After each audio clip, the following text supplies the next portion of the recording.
Baik, Assalamualaikum warahmatullahi wabarakatuh.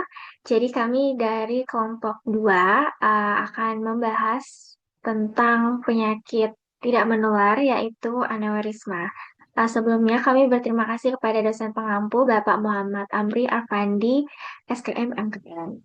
Sebelumnya kami di sini beranggotakan 6 orang. Ada saya, Naura Nuristia sebagai moderator. Kemudian ada Nadia, Iva, eh Tia, Ainida, dan Hana.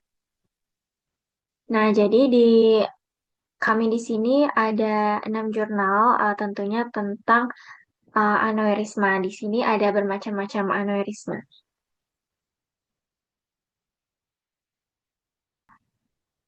Nah, baik, mungkin kita bisa langsung mulai dari distribusi kepada Tia. Saya persilakan. Baik, terima kasih Naura. Nah, di materi distribusi ini kita membahas mengenai 3 poin, yaitu ada orang, tempat, dan juga waktu. Untuk orang sendiri, faktor usia dan jenis kelamin ini lebih dominan. Nah, umumnya aneurisma lebih banyak pada usia di atas 50 tahun dan biasanya dia menyerang pada jenis kelamin laki-laki, kecuali pada aneurisma intrakranial yang cukup sering juga menyerang pada perempuan. Kemudian pada koin kedua yaitu tempat, distribusi aneurisma berbeda menurut lokasi anatomi dan juga wilayahnya. AAA lebih banyak berada di wilayah Western Pacific, AAP lebih sering di negara dengan prevalensi TBC tinggi, dan CAA bervariasi menurut etnis, dan laporan kasus di Indonesia menegaskan bahwa aneurisma dapat ditemukan di berbagai setting rumah sakit. Kemudian pada poin ketiga yaitu waktu, secara waktu aneurisma ini tidak memiliki pola musiman, insidensi meningkat sering bertambahnya usia dan berkembang perlahan hingga mulai muncul komplikasi. Tren global juga menunjukkan angka deteksi meningkat karena pemeriksaan pencitraan semakin luas digunakan. Baik, terima kasih Tia atas penjelasannya. Mungkin langsung lanjut aja ke pembahasan selanjutnya yaitu patogenesis.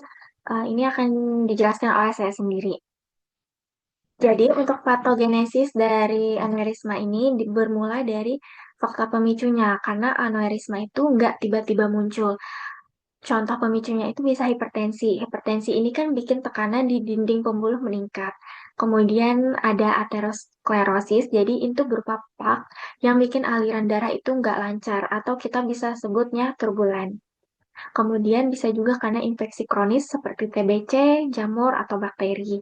Kemudian faktor lainnya bisa karena vaskulitis, ini berupa peradangan pembuluh darah, bisa juga trauma atau iatrogenik, serta faktor genetik. Kemudian kita lanjut turun lagi pada proses awal pada dinding. Nah, kondisi-kondisi yang faktor pemicu sebelumnya tadi itu kan membuat dinding pembuluh jadi lemah. Jadi sistem imun kita itu langsung beraksi. Sel imun kita seperti makrofag, neutrofil, atau limfosit itu datang ke dinding pembuluh darah yang melepaskan sitoksin proinflamasi. Ikut juga enzim-enzim penghancur kayak MMPS dan cathepsin. Nah, kombinasi inilah yang mulai ngerusak struktur normal dinding pembuluh. Kemudian kita turun lagi ke kerusakan struktur dinding. Di sini itu ada elastin dan kolagen yang itu tuh sebenarnya bikin pembuluh elastis dan kuat, malah mulai rusak. Jadi sel otot polos di pembuluh itu banyak yang mati dan menyebabkan dinding itu makin lemah. Kemudian terjadi perubahan degeneratif, ada penumpukan lipid, kalsium, sampai fibrosis. Hasilnya, dinding itu jadi kaku, tapi rapuh, jadi dia gampang melebar. Kemudian kita turun lagi ke perubahan hemodinamik atau perubahan aliran darah. Karena sebelumnya itu ada plak, jadi aliran darah itu kan turbulen. Kalau ditambah hipertensi yang tekanannya makin tinggi, tekanan itu tuh terus menghantam area dinding yang udah lemah. Dan ini menyebabkan progresi pelemahan, yaitu kombinasi dinding yang rusak, tipis, rapuh, kemudian ditambah tekanan yang mulai menimbulkan penonjolan lokal yang terbentuk. Lama-lama membesar seperti balon yang digembungin dan terbentuklah aneurisma. Nah, jadi aneurisma ini pelebaran pembuluh darah abnormal. Itu disebut abnormal karena sudah lebih dari 50% dari ukuran normal. Bahayanya yaitu bisa trombosis atau pembukaan darah, kemudian emboli, dan yang paling parah itu ruptur yang menyebabkan pembuluh pecah dan bisa menjadi pendarahan fatal. Jadi gampangnya patogenesisnya itu mulai dari pemicu, peradangan, kerusakan dinding, tekanan makin tinggi, dinding melemah, dan terbentuknya aneurisma dan berakibat fatal. Mungkin itu saja, bisa dilanjut ke materi selanjutnya. Baik, untuk determinan, determinannya ini meliputi faktor struktural, klinis, genetik, dan lingkungan. Kerusakan dinding pembuluh akibat aterosklerosis, inflamasi, stres hemodinamik, atau trauma membuat arteri rapuh. Faktor kognital dan genetik seperti kelainan jantung bawaan, sindrom Marfan, dan Ehlers-Danlos, serta faktor didapat seperti hipertensi, diabetes, vaskulitis, infeksi, dan riwayat infak turut berperan. Kemudian, risiko meningkat pada usia lanjut, riwayat keluarga, gaya hidup tidak sehat, serta merokok. Kemudian yang terakhir, ukuran dan lokasi aneurisma, kondisi klinis awal, serta adanya komorbiditas sangat berpengaruh, memungkinkan ruptur dan luaran pasien. Baik, terima kasih Anida atas penjelasannya. Sekarang kita lanjut ke gejala klinis aneurisma. Baik, terima kasih Naura. Selanjutnya ada gejala klinis. Gejala klinis aneurisma sendiri sangat bervariasi tergantung lokasi dan seringkali asimptomatik sehingga terdeteksi insidental. Yang pertama ada pulmonalis dengan gejala batuk, hemoptisis, sesak, nyeri dada, dan demam. Yang kedua ada koroner dengan gejala nyeri dada, sesak napas, iskemia atau infark miokard, bising jantung, emboli, dan kematian mendadak. Yang ketiga ada aorta abdominal yang gejalanya sering tanpa gejala, terasa masa berdenyut di perut bagian bawah, nyeri perut atau punggung bagian bawah, dan rasa penuh atau berdenyut di perut. Selanjutnya yang keempat ada perifer atau poplitea dengan gejala nyeri tungkai, bengkak, baal, dan komplikasi yang menyebabkan stroke atau pendarahan. Yang terakhir yang kelima ada intrakranial dengan gejala sakit kepala hebat, muntah, kejang, defisit neurologis, dan penurunan kesadaran. Baik, terima kasih Pak atas penjelasannya. Sekarang kita lanjut lagi ke faktor risiko. Baik, izin masuk. Terima kasih, Naura. Faktor risiko, hubungan antara faktor-faktor risiko dan proses biologis pembentukan aneurisma dapat dikelompokkan menjadi 6 bagian. Kardiometabolik mengacu pada kesehatan keseluruhan sistem jantung kardio dan metabolisme tubuh atau metabolik. Yang pertama ada hipertensi atau tekanan darah tinggi, hiperlipidemia, tingginya kadar lemak seperti kolesterol dan trigliserida dalam darah, diabetes, obesitas, dan aterosklerosis atau penumpukan plak di dalam arteri. Yang kedua itu ada kebiasaan, seperti kebiasaan merokok dan gaya hidup tidak sehat. Selanjutnya yang ketiga ada riwayat medis, seperti penyakit jantung bawaan, hipertensi pulmonalis vaskulitis, Bechet-Hughes-Stophin, infeksi paru kronis, TBC, jamur bakteri, trauma, iatrogenik, penyakit kardiovaskular lainnya. Selanjutnya, ada genetik atau herediter seperti sindrom Marfan, sindrom Ehlers-Danlos, riwayat keluarga aneurisma atau CAD, atau coronary artery disease atau penyakit jantung koroner. Selanjutnya ada demografis seperti usia lanjut, jenis kelamin laki-laki untuk beberapa jenis aneurisma, dan pada perempuan terutama pada aneurisma intrakranial atau aneurisma otak, dan orang dengan ras kulit putih.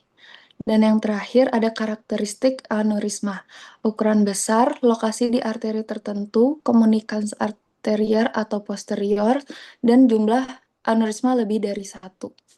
Baik, terima kasih Hana atas penjelasannya. Sekarang kita lanjut lagi ke strategi pencegahan. Baik, izin masuk. Terima kasih Naura. Jadi selanjutnya ada strategi pencegahan yang dimana aneurisma menekankan pentingnya diagnosis dini ini dengan imaging, pemantauan pertumbuhan aneurisma, intervensi dini bila risiko ruptur tinggi atau clipping coiling, serta pengendalian faktor risiko melalui pengaturan tekanan darah dan gaya hidup sehat. Baik, selanjutnya ada strategi pengendalian, yang dimana yang pertama pendekatan manajemen, urut dari konservatif ke invasif. Lalu yang kedua pemantauan atau observasi, seperti indikasi aneurisma kecil, tidak simptomatik atau risiko intervensi. Yang ketiga, tindak lanjut dengan pencitraan berkala, seperti CT angiografi, MSCT, USG, MRI sesuai lokasi untuk memantau pertumbuhan. Yang keempat, terapi konservatif atau terapi penyebab, misalnya imunosupresif untuk BSET, pengobatan anti-TB untuk aneurisma terkait TBC, terapi untuk hipertensi pulmonal, dan antibiotik bila infeksi. Lalu yang kelima yaitu kontrol faktor risiko seperti tekanan darah dan gaya hidup sebagai pengendalian jangka panjang. Lalu yang keenam, intervensi endovaskular atau minim invasif. Yang ketujuh, embolisasi untuk menutup sumber perdarahan seperti efektif untuk hemoptisis masif atau aneurisma yang berdarah. Yang kedelapan, coiling atau endovaskular, terutama pada aneurisma intrakranial. Yang kesembilan, stent, PTA, balon, stent graft untuk aneurisma perifer.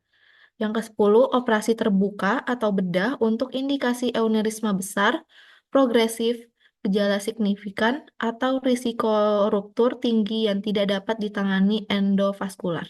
Baik, terima kasih teman-teman atas penjelasannya.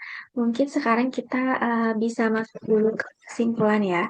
Jadi kesimpulannya aneurisma ini merupakan pelebaran abnormal pembuluh darah akibat melemahnya dinding arteri yang dipengaruhi oleh faktor genetik, kongenital, gaya hidup, maupun kondisi medis tertentu. Penyakit ini sering tidak menimbulkan gejala sampai terjadi komplikasi serius seperti ruptur yang dapat berakibat fatal. Nah, risiko meningkat seiring bertambahnya usia, adanya komorbiditas, serta kebiasaan merokok dan pola hidup tidak sehat. Oleh karena itu, pencegahan melalui pengendalian faktor risiko, deteksi dini, serta tata laksana sangat penting untuk menurunkan angka kesakitan dan kematian akibat aneurisma. Nah, sekarang kita lanjut ke sesi diskusi. Di sini ada satu pertanyaan dari perwakilan kelompok 2, yaitu dari Titania.